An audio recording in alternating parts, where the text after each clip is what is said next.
이사야 35장입니다.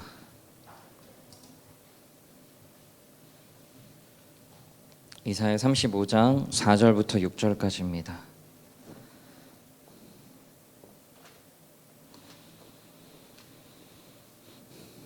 이사야 35장 4절부터 6절까지 말씀.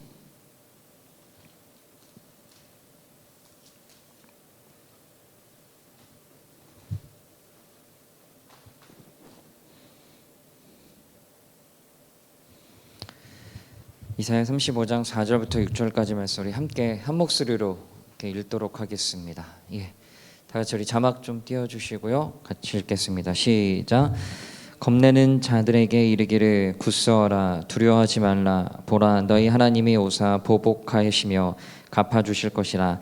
하나님이 오사 너희를 구하시리라 하리라. 그때 맹인의 눈이 밝을 것이며 못 듣는 사람의 귀가 열릴 것이며 그때 저는 자는 사슴같이 뛸 것이며 말 못하는 자의 혀는 노래하리니 이는 광야에서 물이 솟겠고 사막에서 시내가 흐를 것임이라. 아멘.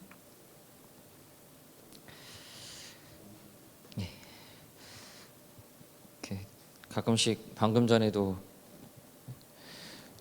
준서 형제가 잘 준비해 줬는데 가끔씩 오타가 생기면은 웃깁니다. 보셨나요 혹시? 사도신경 때? 그리스도를 맵습니다 그래가지고 제가 예전에 여러분들한테 차마 이렇게 전교회에서도 이렇게 오타 같은 것들이 많이 났어요.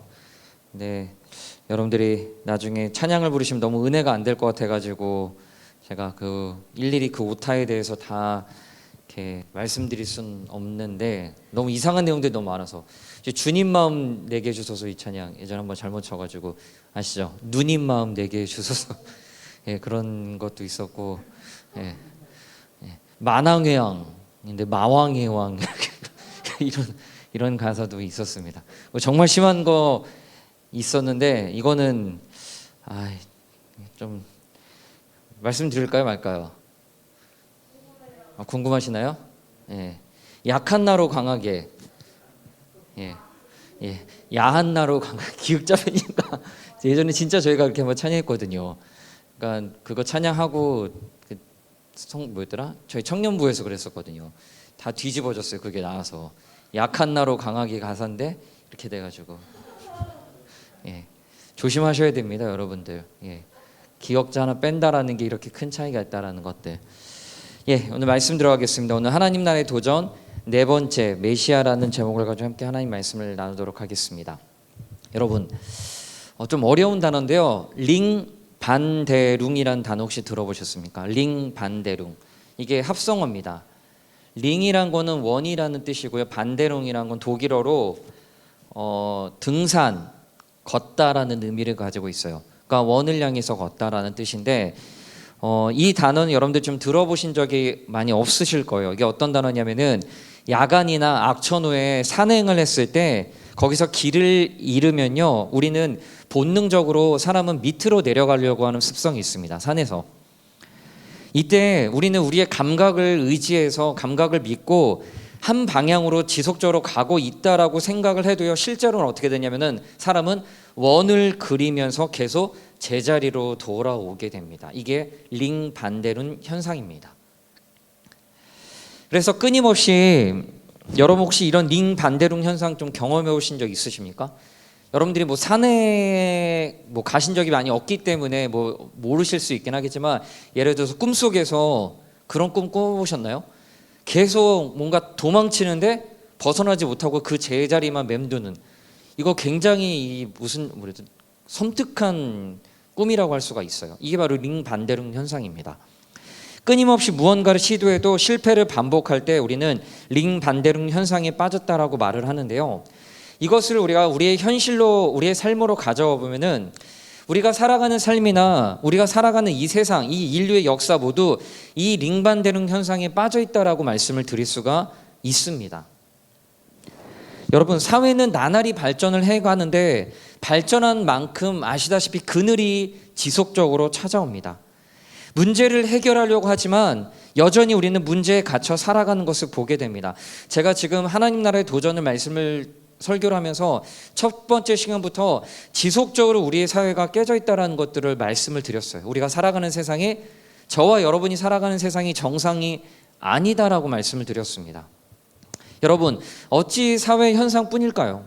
우리 개개인의 삶을 보게 되면은 여러분, 이런 한계에 봉착할 때가 되게 많지 않습니까? 나의 문제에 있어서 여러분 어떠십니까? 극복했다라고 생각했는데 또다시 똑같은 문제에 허덕이는 나의 모습을 여러분들 보지 않습니까? 내가 이번에 잘 이겼다라고 생각했는데 여전히 그 문제에 얽매여 있는 저의 모습들을, 나의 모습들을 보게 될 때 여러분 굉장히 실망하지 않을까요? 이번 년 5월 달로 제가 기억을 합니다. 교회 장로님 딸 결혼식이 있어서 저희 평촌에 있는 결혼식장에 우리 성도님들하고 제가 교회차 봉고차를 운전하고 이제 갔어요. 몇몇 집사님들과 함께 이제 갔는데 이제 지하의 주차장에 도착하고 그리고 이제 엘리베이터를 타고 이제 올라가려고 하는데 7층이어가지고 올라가려고 하는데 5시 시기였는데도 굉장히 사람들이 많더라고요. 엘리베이터도 2-3번 정도 놓치고 나서 이제 겨우 타가지고 꽉 찬 상태로 올라갔습니다. 이제 7층에 딱 도착했다라는 표시가 딱 떴는데 갑자기 7이라는 숫자가 사라지고 이상한 숫자가 나타나는 거예요. 그리고 나서 열려야 되는 문이 열리지 않았습니다. 거기 안에 열 몇 명이 있었거든요. 제가 바로 버튼 누르는 바로 앞에 있었거든요. 그러니까 낌새가 이상해가지고 열려야 되는데 열리지 않고 이상한 ER이라는 표시가 뜨는 거예요. ER이나 뭐였나 뜨는 거예요. 그래서 제가 재빨리 호출 버튼을 누르고 경비실에 호출을 했었어요. 아저씨 좀 이상합니다. 갇혔어요. 그러니까 아저씨가 조금 기다리라고 하더라고요. 그러니까 엘리베이터 안에 있는 사람들은 별거 아니라고 생각하고 이제 자기들끼리 웃으면서 떠들더라고요. 근데 저는 예전에 기억이 있거든요. 그러니까 갑자기 초조해지면서 별의별 생각이 다 들기 시작했습니다. 아, 큰일 났다. 어떡하지? 저 혼자. 거기에 열 몇 명 있었는데. 제가 신혼여행 때 처음으로 엘리베이터에 갇혔습니다. 여러분 말씀드린 적이 있을 거예요. 안 그랬냐? 저 20분 동안 엘리베이터, 그 좋은 신혼여행 가서 20분 동안 엘리베이터에 갇혔어요. 그때 처음으로 저한테 폐쇄공포증이라는 게 왔습니다. 저 죽는 줄 알았거든요. 멀쩡하다가 갇혔는데 20분 동안 갇혀 있었는데 저 뒤에 서양 외국인들이 있었는데 어떤 외국인이 머리에 민머리였어요. 빡빡이었었는데 갑자기 그 외국인이 갇히게 한 15분 정도 되니까 여기 땀이 송글송글 맺히더라고요. 그리고 호흡을 이렇게 되기 시작하니까 그때 제가 그 모습을 보고 갑자기 폐쇄공포증이 와가지고 죽을 것 같은 거예요. 그때 그 경험이 있었는데 갇히는 시간이 길어지니까 별의별 생각이 저한테 계속 들기 시작하는 거예요. 무서워지기 시작하더라고요. 여기서 이렇게 사람이 많은데 내가 갑자기 이성을 잃어버리면 어떡하지? 나 너무 힘든데. 여러분 갇히더라도 절대 숨이 못 쉬어지고 그러지 않아요. 그렇지 않아요? 공기 충분합니다. 근데 심리적으로 압박이 느끼니까요 갑자기 쪼여오기 시작하더라고요. 그러면서 점점 힘들어지더라고요. 그러는 와중에 같이 타셨던 집사님, 여자 집사님 몇 분 중에서 저랑 좀 친한 집사님이 계셨는데, 집사님이 저랑 평소에도 장난을 잘 치시는 집사님인데 제가 앞에 있었고 그 집사님 뒤에 계셨는데 저한테 소리를 치시더라고요. 목사님 폐쇄 공포증이 있으시죠? 그러시는 거예요. 그러니까 저한테 목사라고도 얘기하고 폐쇄 공포증 있으시죠? 라고 얘기하니까 사람들이 전부 다 일제히 저를 쳐다보더라고요. 그리고 나서 집사님이 목사님 제가 손잡아 드릴까요? 그런 거예요. 거기서. 그러니까 마음은 불안하지 근데 상황은 저 집사님 말 때 웃기지 막 제가 뭐 어떻게 할 줄을 모르겠더라고요. 다행히 시간이 얼마 지나지 않아서 경비 아저씨가 문을 손으로 열고 그리고 우리를 꺼내 주셨습니다. 여러분 시간은 그렇게 많이 흘러가지 않았는데 제가 예전에 벌써 3년 전 4년 전이었었는데 시간이 흘러서 조금은 나아졌다라고 생각했는데 아니더라고요.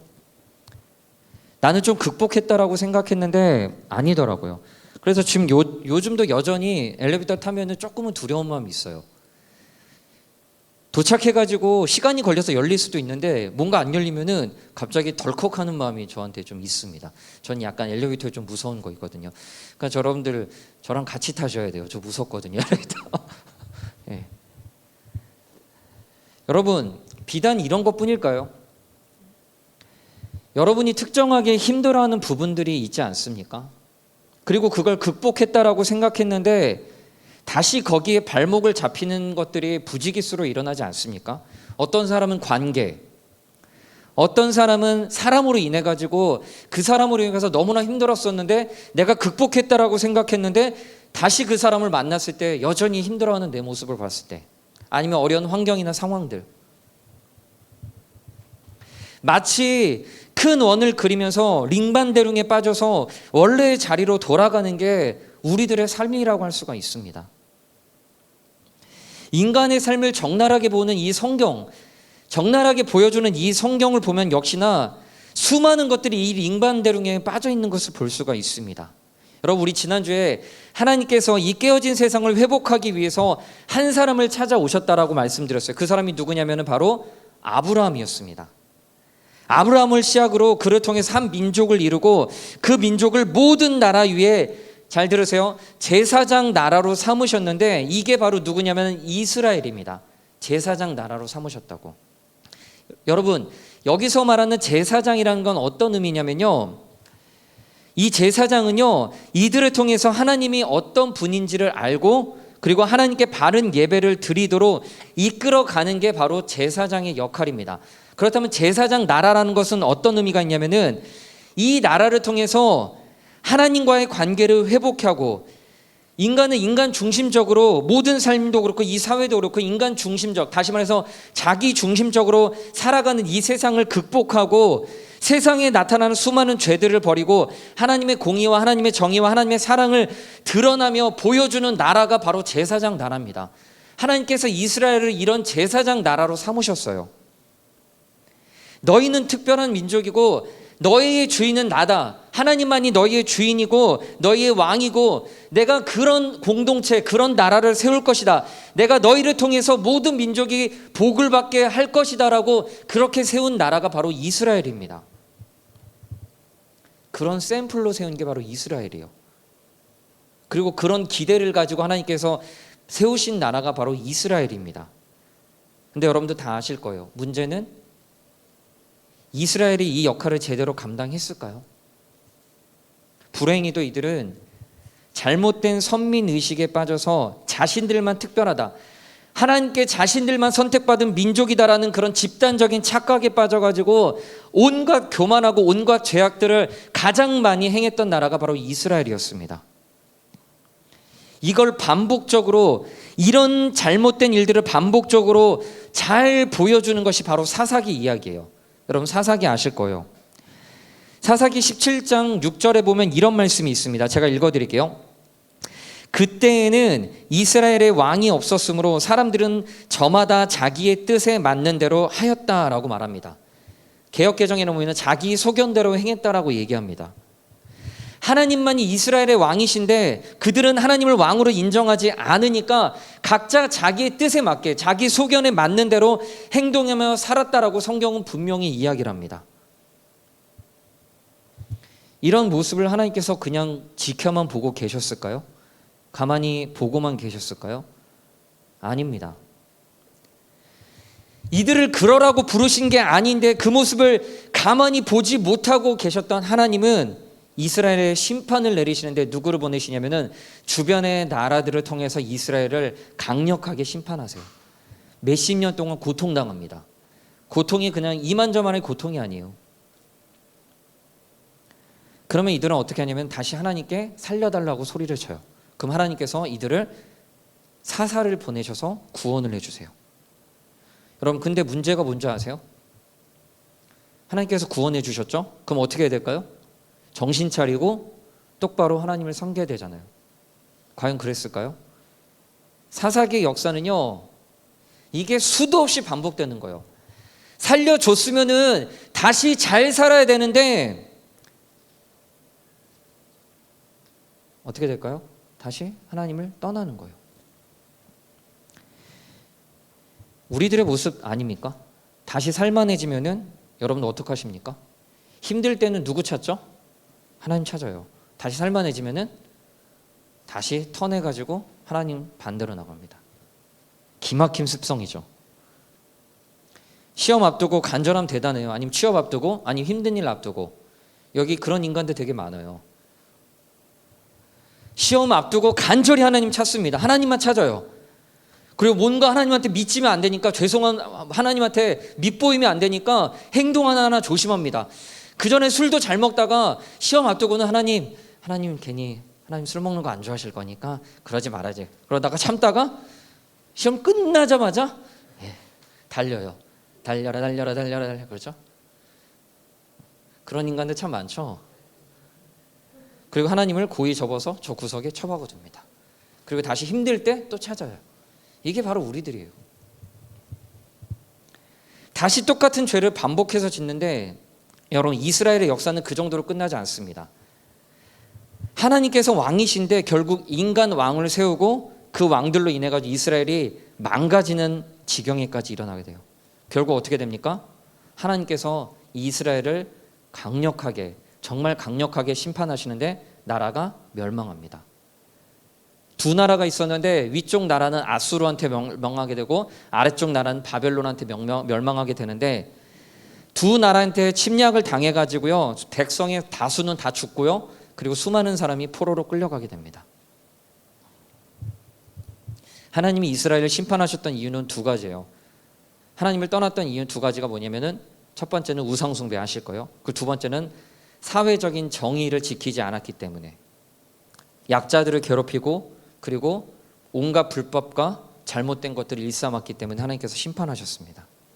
여러분, 하나님께 선택을 받았다는, 여러분들 잘 들으셔야 돼요. 하나님께 선택을 받았다라는 건요, 단순히 특권 의식만 있는 게 아닙니다. 여러분들, 하나님께서 여러분들 선택하셨어요. 특권 의식만 갖는 게 아니라 하나님께서 여러분 선택하셨다는 건 여러분한테 다른 사람과 달리 더 높은 기준을 제시한다는 거, 더 높은 기준을 하나님께서 여러분한테 요구하신다는 걸 기억하셔야 돼요. 그래서 그리스도인이 된다는 건 결코 쉬운 문제가 아니라는 겁니다. 그들에게는 다른 민족과 달리 하나님을 아는 지식이 있었습니다. 하나님을 예배하면서 하나님을 중심으로 살 수 있는 길이 있었습니다. 근데 그들은 주변 나라들보다 더 못한 삶을 살았어요. 그러니까 하나님께서 결국 심판의 칼날을 드밀 수밖에 없었습니다. 여러분, 여러분의 친구들은 하나님을 몰라도 여러분은 압니다. 여러분의 가족은 하나님에 대한 지식이 없어도요, 여러분은 하나님을 알고 하나님을 예배할 수가 있어요. 다시 말로 여러분들한테는 특별한 책임감이 있다는 겁니다. 여러분, 이게 부담스럽다고요? 여러분, 그럼 믿지 마세요. 그럼 안 믿으시면 돼요. 여러분, 편하게 사시면 돼요. 근데 여러분들이 제대로 믿을 거면은 하나님께서 그리스도인들한테는 특별하게 요구하시는 기준이 있다는 거 여러분들 꼭 기억하셔야 돼요. 하나님은 우리를 다르게 부르셨다는 것을 여러분들 절대로 잊으셔는 안 된다는 겁니다. 이런 이스라엘의 모습에서 우리가 발견할 수 있는 게 있어요. 뭘까요? 제가 처음에도 얘기했던 대로 바로 링 반대론 현상입니다. 반복되는 실패예요. 이스라엘은 하나님을 알았고 암만큼 믿음으로 반응할 수 있는 수없는 기회가 있었는데 이들은 이걸 모두 다 발로 찼습니다. 결국 하나님을 무시하고 그리고 하나님 없는 세상의 방식을 따라 살다가 심판을 받게 되었어요. 이스라엘만 그럴까요? 아니요. 우리도 그렇습니다. 하나님은 지금도 당신 자신을 우리들에게 지속적으로 가르쳐 주세요. 내가 누구다. 내가 너희를 얼마나 사랑하는지 아니? 그리고 우리가 사랑한 만큼 하나님께 반응하기를 원하시는데 문제는 뭐냐면 우리가 하나님을 알려고도 하지 않고 알더라도 믿음으로 반응하지 않고 내 삶은 여전히 변하지 않는 상태로 그렇게 살아간다는 거예요. 여전히 자기 방식, 하나님 없는 세상의 방식으로 자기의 삶을 내가 계획하고 이끌어 나가려고 하고 있습니다. 이걸 다른 말로 아까 사사기의 표현대로 자기 소견대로 자기 뜻대로 자기가 옳은 대로 살아가는 삶이에요.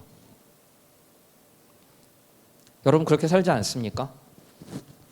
여러분 문제 앞에서 여러분 선택 앞에서 하나님께 질문하고 계십니까? 중요한 일 앞두고 있을 때 여러분 하나님께 기도합니까? 도와주세요 말고 도와주세요 기도는 누구나 할 수 있잖아요. 그럼 믿지 않는 사람도 할 수 있어요. 하나님께 진실로 질문하고 진짜로 묻고 하나님 내 삶을 이끌어 달라고 진짜 의탁하고 있습니까?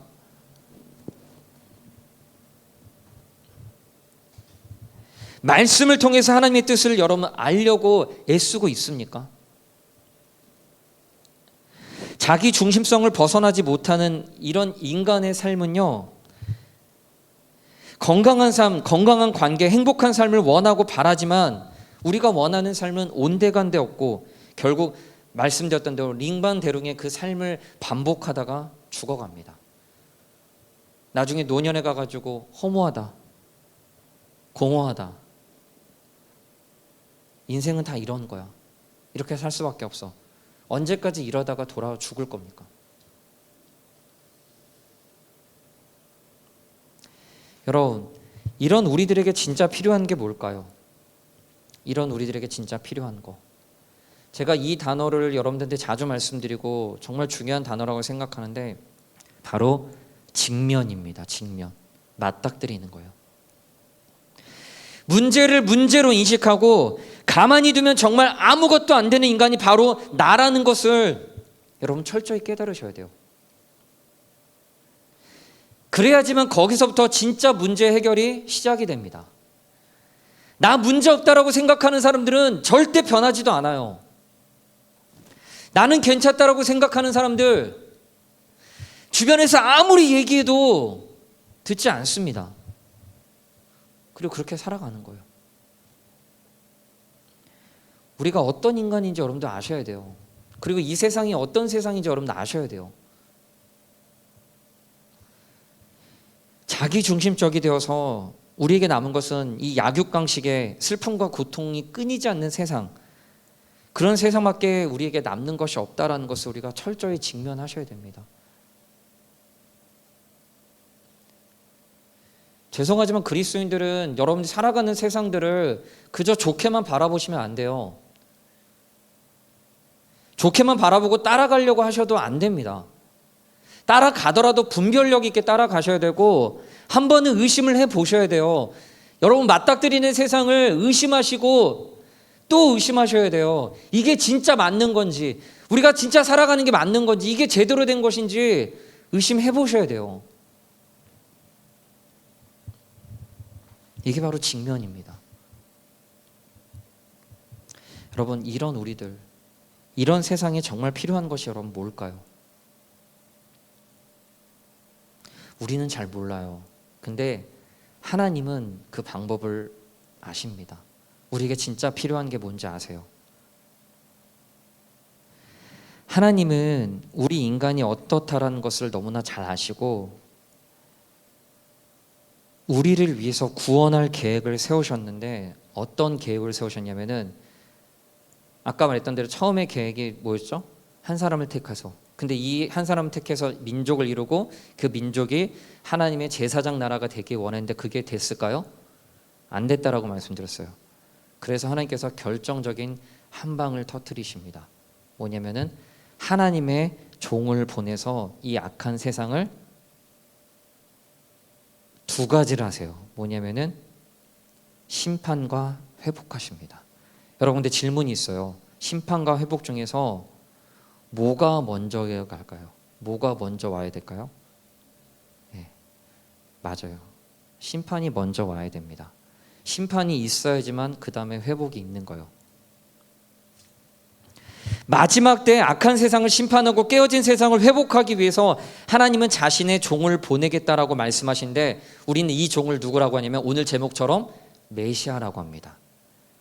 이 메시아는요, 하나님의 날, 주님의 날에 세상에 나타나서 세상을 먼저 심판하고 그리고 나서 그 세상을 회복하는 하나님의 종의 역할로 오신 분이 바로 이 메시아라. 우리가 함께 읽은 이 본문의 오늘 본문의 말씀, 이 말씀은 이사야의 대표적인 메시아에 관한 말씀, 예언의 말씀입니다. 자, 여러분 본문 한번 다시 한번 보여주시겠어요? 본문.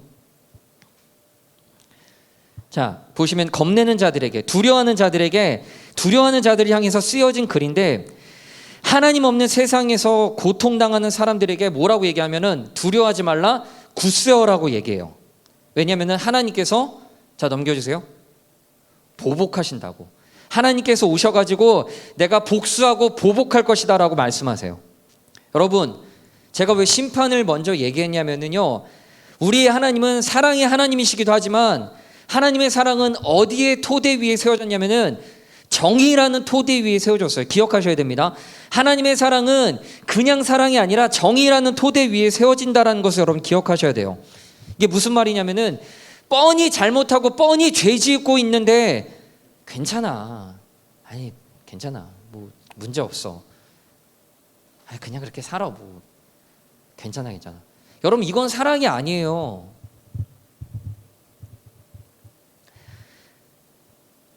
이런 좀 유치한 예를 들어서 죄송한데 이해해 주세요. 하은이가 편의점에서 앞에서 또 이런 유치한 예를 또 훔치고 있는데 제가 그걸 봤어요. 안 하겠지만 그걸 봤는데, 하은아 괜찮아, 넌 사랑받기 위해 태어난 아이니까 괜찮아, 그리고 이 정도는 훔치지 말고 좀 더 센 걸 훔쳐 이러지 않겠지만, 괜찮아 한다는 건 말이 안 되잖아요. 뻔히 잘못하고 있고 죄 짓고 있는데 잘한다 하는 것은 절대 사랑이 아닙니다. 여러분, 진짜 사랑한다면 불의를 제거해야 돼요. 너 지금 잘못하고 있는 거야. 제가 여러분들이 잘못된 길로 가고 있으면서도 그냥 웃으면서 괜찮아, 주일 예배 나오지 않는데도 뭐 그럴 수도 있지, 여러분 그럼 저는 사꾼이에요. 뻔히 잘못된 길로 가고 있는데 내 인기 얻으려고 가지고 좋은 말 진짜 여러분들 위한 말을 하지 않고 괜찮다, 너 멋대로 해도 된다, 그럴 수 있지, 바쁘니까 힘드니까. 그것이 여러분 절대 살리는 말 아닙니다. 제가 많은 시간 동안 그렇게 해왔어요. 다 이해해. 주일날 빠지고 상습적으로 빠진 한테 이해해, 어쩔 수 없지 뭐. 몇 년을 지나봤어요. 그 사람이 나아졌을까요? 절대 안 나아져요. 오히려 처음보다 더 안 좋아져요. 상습적으로 예배에 빠지고 상습적으로 주일 지키지 않는 청년한테 괜찮아 이해해, 바쁘니까. 신앙이 나아질 줄 알았어요. 이해해 주니까 아니에요. 더 망가지더라고요. 그리고 죄를 아무렇지 않게 져요.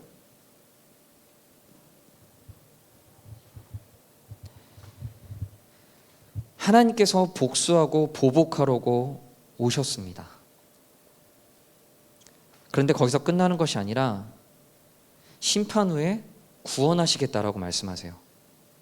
그 구원할 때 어떤 일이 일어나냐면은, 눈먼 사람의 눈이 밝아지고 귀 먹은 사람이 귀가 열리며 다리를 절던 사람이 사슴처럼 뛰고 말을 못하던 사람이 노래를 부릅니다. 이 말씀 뭐냐면, 죄악된 세상, 불완전하고 깨졌던 세상이 다시금 회복된다라는 말씀이에요. 누굴 통해서? 메시아를 통해서. 그리고 마지막 구절에 광야에서 사막에서 물이 흐르고 솟아날 것이다 라고 하는데, 이 세상이 회복된다라는 말씀을 다시 한번 반복하는 거예요. 누가 오셨을 때? 바로 메시아가 오셨을 때. 여러분, 하나님은 다시 말씀드리지만 단지 세상살이에 지친 이들의 마음을 위로해주는 그런 신이 아닙니다. 죄송하지만 우리는 위로를 받기 원하는 게 우리들의 마음이에요. 근데 하나님은 그 정도의 신이 아니에요. 하나님은 이 깨진 세상의 원흉인 그 자기 중심적인 모든 것을 심판하시고 그리고 온전하게 다시 회복하겠다라고, 잘못된 것들을 다 심판하시고 다시 회복하겠다라고 말씀하신 분이 바로 우리 하나님이라는 거예요. 회복은 심판 후에 분명히 오는 것입니다. 여러분, 그래서 구원이라는 거는, 다시 말씀드리지만 구원이란 건 내가 예수님 잘 믿고 천국 가는 게 그 정도 수준이 아니에요. 여기서 여러분들 여기서 벗어나셔야 돼요. 우리 하은이가 계속 찬양팀에서 이제 하나님 나라에 대해서 제가 주제도 하면서 하나님 나라에서 계속 얘기하는데, 하은이도 찬양을 관련된 거 하나님 나라에서 얘기하는데, 하나님 나라 천국이라는 건 내가 잘 믿고 예수 믿고 천국 가는 그 정도 수준이 아니에요. 하나님 나라는요, 그리고 구원이라는 거는 하나님께서 온 세상을 회복하신다라는 겁니다. 깨지고 부셔지고 잘못되고 무너지고 사회적인 모든 것들, 자기중심적으로 모든 것들이 망가진 이 세상을 하나님께서 회복하신다는 거예요. 누구를 통해서? 하나님의 종인 메시아를 통해서. 여러분, 이 메시아가 누굴까요? 정답은 다음 주에 밝혀집니다. 그러니까 다음 주에도 나오셔야 되죠, 그렇죠? 그 메시아를 통해서. 여러분, 말씀을 마무리하겠습니다. 여러분 아십니까? 사람들은 메시아를 기다리고 메시아의 존재를 갈망한다는 것은 신앙의 배경이 없는 사람들도요, 세상이 혼란스러울 때 어떤 대단한 존재가 나타나 세상을 정돈해 주기를 바랍니다. 누군가를 바랍니다. 그래서 이제 대선이 얼마 남지 않았잖아요. 요즘은 이슈 많이 되잖아요.